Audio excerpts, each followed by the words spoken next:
La Euroliga de baloncesto es la heredera de la Copa de Europa creada por Raimundo Saporta y Borislav Stankovic en 1958.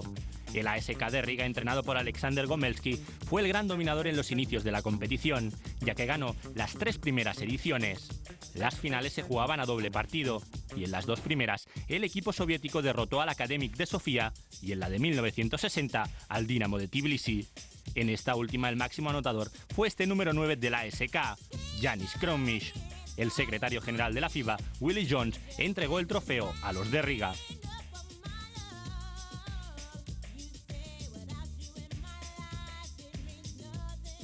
La Copa volvió a la Unión Soviética los 3 años posteriores, pero cambió de dueño. Se la llevaron el Dinamo de Tbilisi en una ocasión y el TSK de Moscú, liderado por Arden Akalachachan, en 2. Estos son precisamente los jugadores moscovitas haciendo turismo en su primera visita a la capital de España en 1962. Hasta esa fecha el régimen franquista no permitió a los madridistas enfrentarse a equipos de países del este, por lo que perdieron alguna oportunidad de conquistar el título. De ese mismo año se recordará siempre la autocanasta del Real Madrid en este partido en Varese. Faltaban pocos segundos para el final, el marcador estaba empatado y el conjunto blanco estaba cargado de faltas. Ante la posibilidad de llegar a la prórroga y encajar una derrota abultada, el técnico Pedro Ferrandiz ordenó a Locen anotar en su propia canasta para perder por solo 2 puntos y así poder remontar en la vuelta. Las cámaras no captaron esa insólita acción que obligó a cambiar el reglamento. En 1964, y después de perder 2 finales, el Real Madrid le arrebató por fin la hegemonía a los equipos soviéticos. Los emilianos, Sainz, Sevillano, Luik, Burgess y compañía conquistaron 4 de las 5 ediciones siguientes. El primer título lo consiguieron al imponerse en la final a Spartak de Brno, con una gran remontada en el partido de vuelta, disputado en el frontón Fiesta Alegre de Madrid.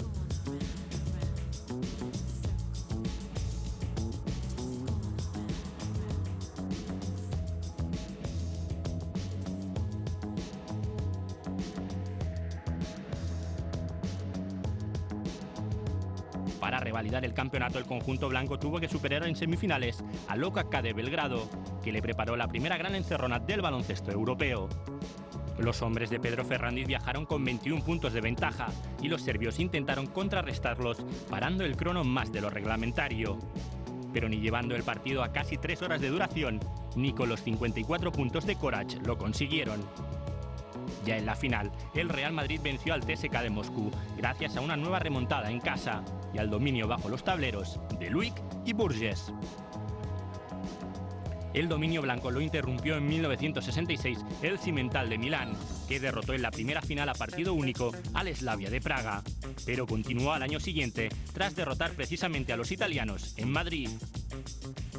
Los madridistas levantaron su 4ª copa en Lyon tras derrotar nuevamente al Spartak de Brno. El norteamericano Miles Aiken, que solo jugaba en competición europea, fue decisivo con 26 puntos. Los de Pedro Ferrandiz no pudieron acabar los 60 con un nuevo título, ya que en la final de Barcelona se estrellaron contra el gigante del TSK de Moscú, Vladimir Andreev. Este pívot de 2 metros y 15 centímetros no solo intimidó en defensa, sino que además consiguió 37 puntos. El Real Madrid, eso sí, no se rindió nunca, peleó todos los balones y gracias al buen hacer de Aiken y Luik forzó 2 prórrogas. Pero esta canasta de Sergei Belov remató el triunfo soviético por 103-99, la anotación más alta en una final hasta ahora.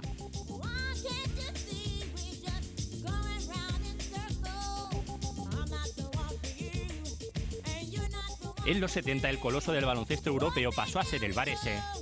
En esta localidad del norte de Italia lograron reunir a jugadores de la talla de Eduardo Rusconi, Bob Morse, Marino Zanatta, Aldo Ossola o Dino Meneghin. Y bajo la batuta de Asa Nikolic primero y Sandro Gamba después, llegaron a jugar 10 finales seguidas, ganando 5 de las 7 que disputaron entre 1970 y 1976. En este periodo solo el TSK de Moscú en 1971 y el Real Madrid en 1974 los derrotaron. Ese fue el 5º título del conjunto blanco, que contaba ya con Corbalán, Bravender, Cabrera o Serbiak. Los italianos, sin embargo, se vengaron en las 2 siguientes temporadas. El Varese todavía jugó otras 3 finales más, pero perdió las 3. Sus verdugos fueron el Maccabi de Tel Aviv, capitaneado por Tal Brody y Miki Verkovic, el Bosna de Sarajevo de Zarko Barajic, que con 47 puntos tiene el récord de anotación en una final, y el Real Madrid, entrenado ya por Lolo Sainz.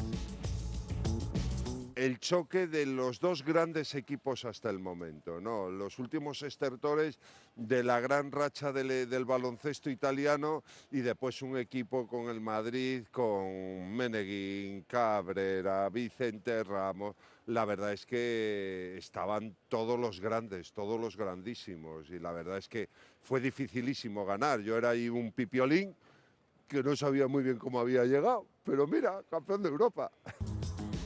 En 1980 el Real Madrid se consolidó como el conjunto más laureado al conquistar su 7º título. Los pupilos de Lolo Sainz derrotaron en una igualadísima final celebrada en Berlín al Maccabi de Tel Aviv.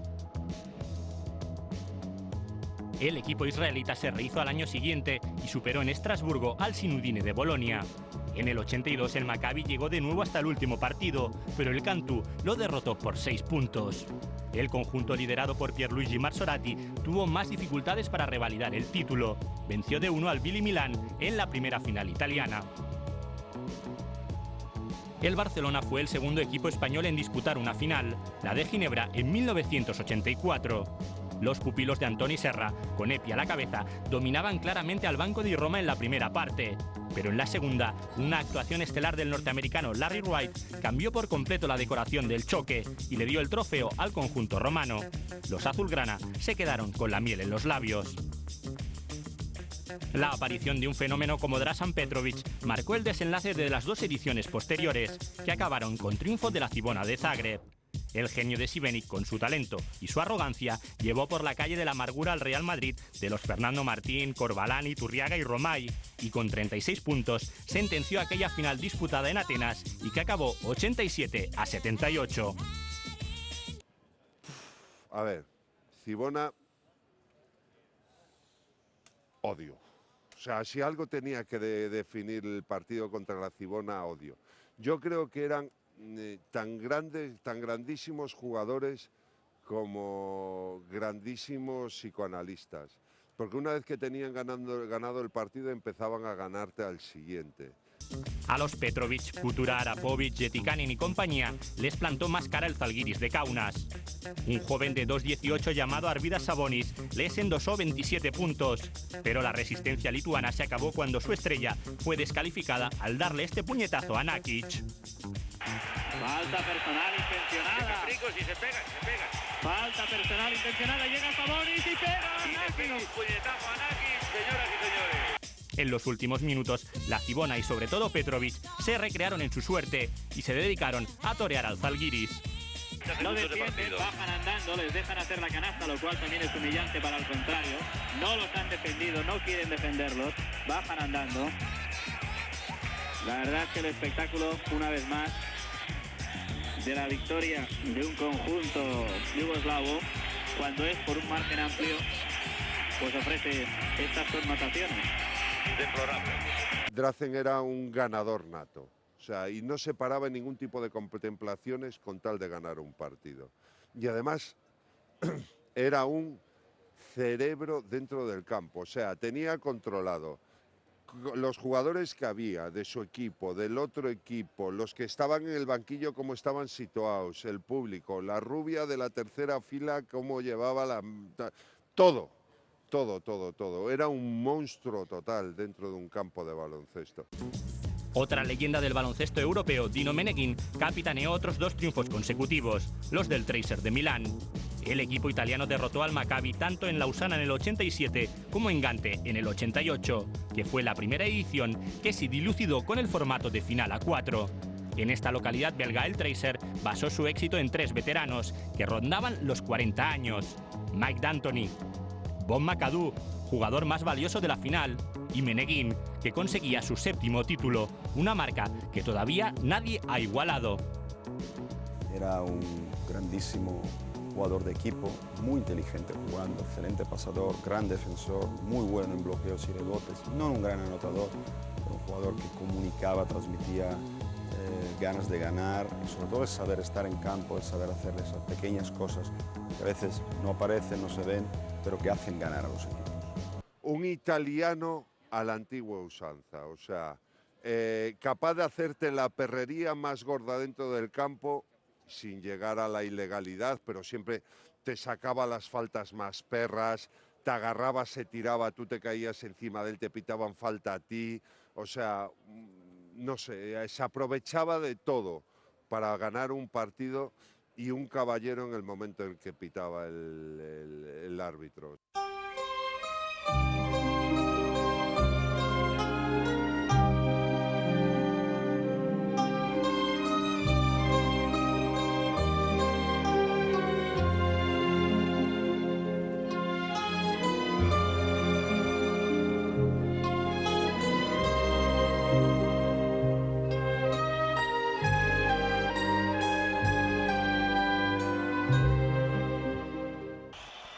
Del reinado de un veterano conjunto se pasó al de uno bien joven, la Jugoplástica de Split. Jugadores como Toni Kukoc o Dino Radja llegaron a la Final Four de Múnich siendo prácticamente unos desconocidos y salieron convertidos en grandes estrellas. En semifinales los pupilos de Boša Maljković sorprendieron al Barça dirigido por Aito García Reneses y ya en la final al Maccabi de Tel Aviv por 75-69.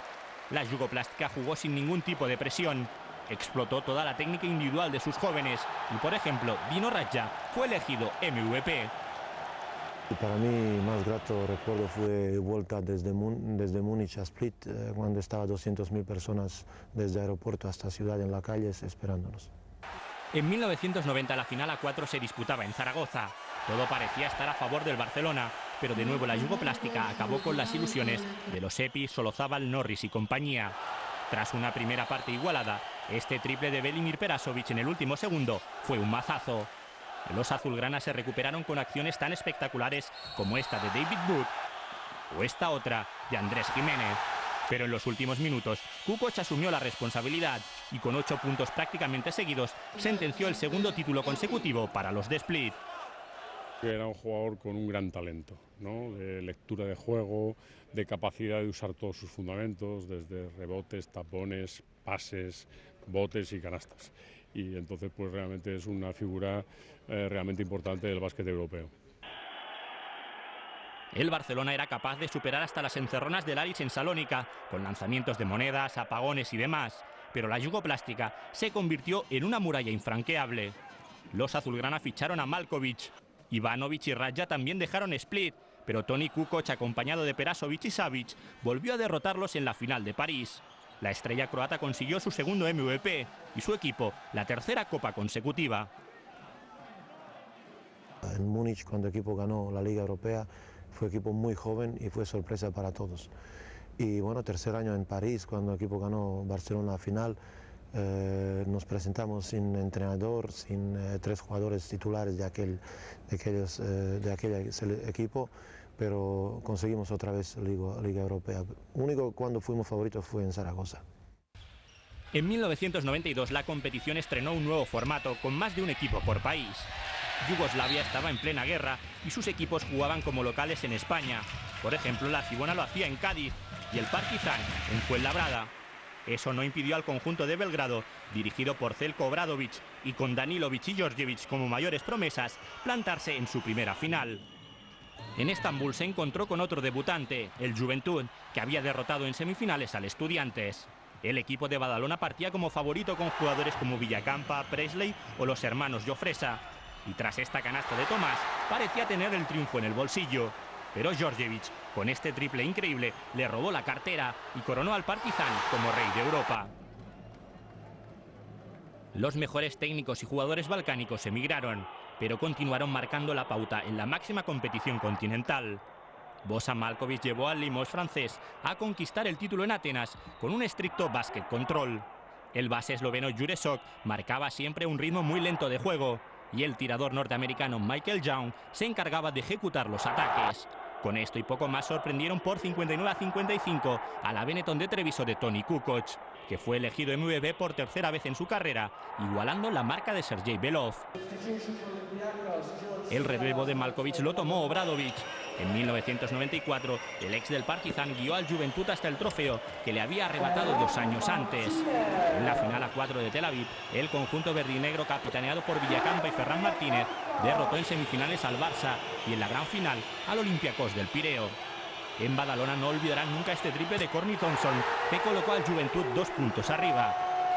Ni tampoco los últimos 5 segundos con el tiro libre fallado por Zarko Paspal y 2 rebotes ofensivos para los griegos. El balón en el aire, no. Ahora es cuando corre el tiempo. Atención al tiro de Paspal y no lo anota. Termina el partido. Terminó. El Juventud de Badalona, campeón de la Liga Europea. El sueño se ha cumplido. La Peña se convertía así en el segundo equipo español en proclamarse campeón de Europa. El primero, el Real Madrid, que llevaba 15 años de sequía, contrató a Obradović y el técnico serbio fue de nuevo talismán. El Madrid derrotó con autoridad al Olympiacos en la final de Zaragoza. Ganó de 12 puntos, y es que los Antonio Martín, Joe Arlaucas y Arvydas Sabonis dominaron por completo los 2 tableros. El lituano incluso fue elegido el jugador más valioso de una final histórica. Significó el 8º entorchado del Real Madrid, el club con más copas en sus vitrinas.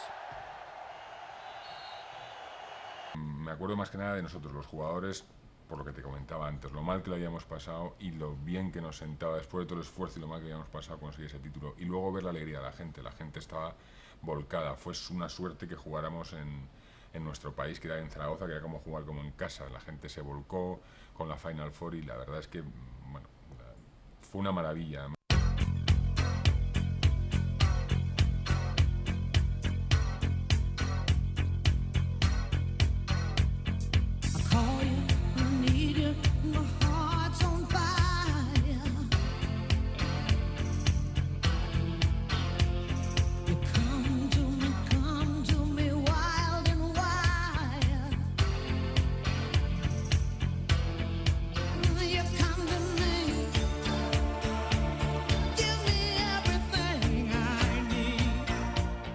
La temporada siguiente el Madrid de Obradović, pero no ya de Sabonis, perdió en las semifinales de París contra el Barcelona, que estaba dirigido de nuevo por Aito. Los azulgranas se enfrentaron en su cuarta final a un Panathinaikos que había invertido una fortuna para ser campeón. Había fichado a Malkovich y a una estrella de la NBA como Dominic Wilkins. El Barça llegó a acariciar su primer triunfo. Tuvo a los griegos contra las cuerdas, pero no los pudo rematar. Se lo impidieron los colegiados, que dieron por bueno este tapón ilegal de Branković a Montero y que convirtió al Panathinaikos por un punto en el primer equipo griego campeón de Europa. Su eterno rival ateniense, el Olympiacos, no quiso ser menos y también a golpe de talonario construyó un equipo campeón. Fichó a otro técnico serbio, Dusan Ivković, y a otro ex de la NBA, David Rivers. Los del Pireo se impusieron claramente al Barcelona en la final disputada en Roma, y es que el base norteamericano volvió locos a Djordjevic, Karnisovas y el resto. La Liga Europea se convertía en una maldición para el equipo catalán. Ya iban 5 finales perdidas. La Final Four de 1998 se disputó en el Palau Sant Jordi, pero la representación española se limitó al árbitro canario Betancourt y a Pepe Lasa, que jugaba en el AEK de Atenas. Lasa fue el máximo anotador de su equipo en la final, pero no pudo impedir que el gran favorito, el Kinder de Bolonia, levantara la copa. El conjunto italiano, con Ettore Messina en el banquillo y con Danilovic y Savic como estrellas, venció por 58-44. La verdad es que han celebrado prácticamente el último minuto final. 56, esa vale, 58-44. El Kinder gana con la puntuación más baja que se ha visto nunca en un campeón. Y el AEK se convierte en el equipo que ha hecho menos puntos en una final. Solo 44. Los de Bolonia eran firmes candidatos a revalidar el título, pero en la final de Múnich los sorprendió el Zalgiris de Kaunas. El conjunto dirigido por Jonas Kaslauskas desde el banquillo y por el norteamericano Tyus Edney desde el parquet les dio un baño. Les llegó a ganar de 20 en la segunda parte. Edney fue designado el jugador más valioso por acciones como esta. ¡Buah! ¡Buah! ¡Buah! ¡Buah!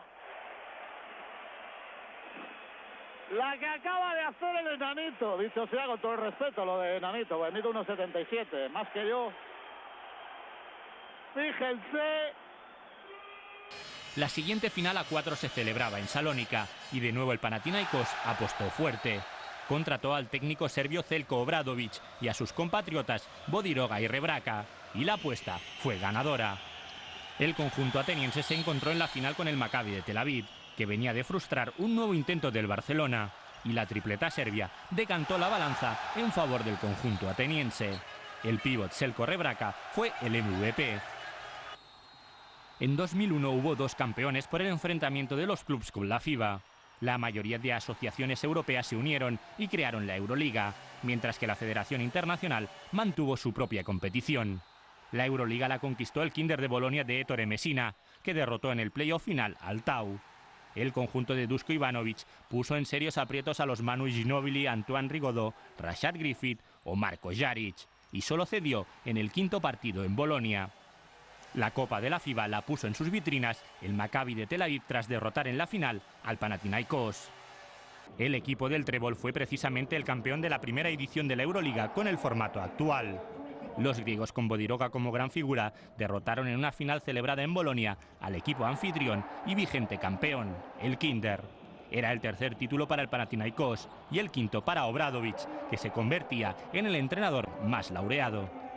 Es un gran entrenador en la semana y aparte es un gran estratega en los partidos, lo cual es muy raro de ver, ¿no? Que pueda combinar las dos cosas a la perfección. Y bueno, fue una gran experiencia trabajar con él. Se nota que tenía mucha experiencia en ganar títulos por la tranquilidad que transmitía, ¿no?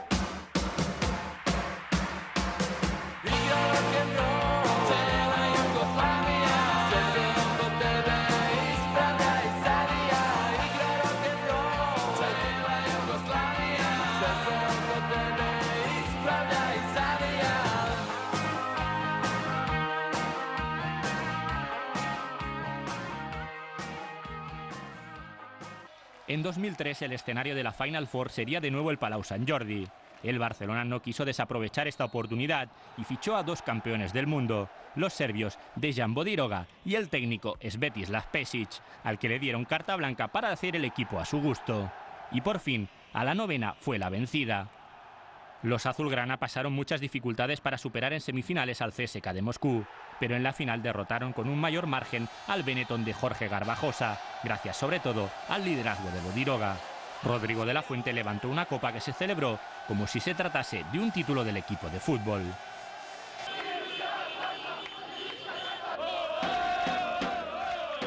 Nos quitamos un gran peso, más que nada porque se estaba hablando, quizá ya un momento llegó que se hablaba demasiado de ello, ¿no?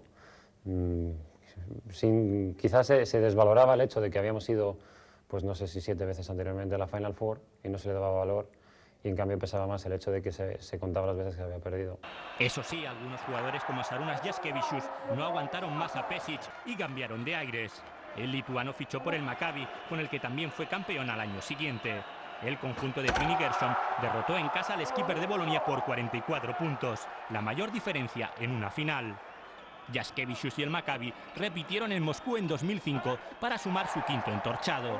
En la final el equipo israelita derrotó por 12 puntos a un Tau, que acababa de eliminar al anfitrión y gran favorito al título, el CSKA.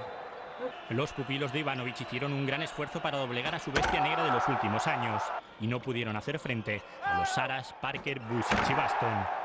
La temporada pasada en Praga, el Maccabi también machacó al Tau en semifinales, pero no pudo con el renovado CSKA de Moscú de Ettore Messina. El equipo ruso, que llevaba 35 años sin levantar la copa, rompió por fin el maleficio.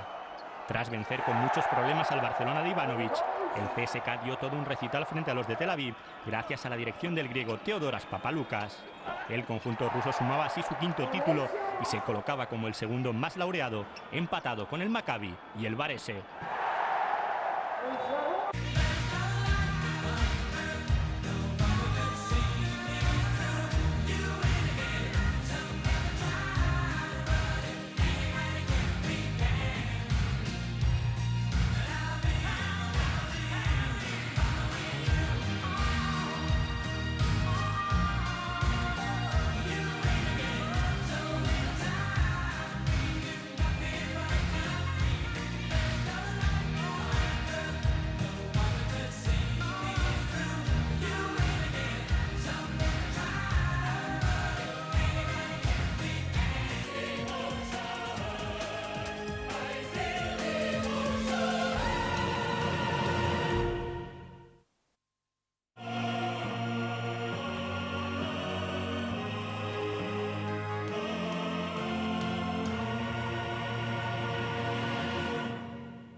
Basketball Devotion.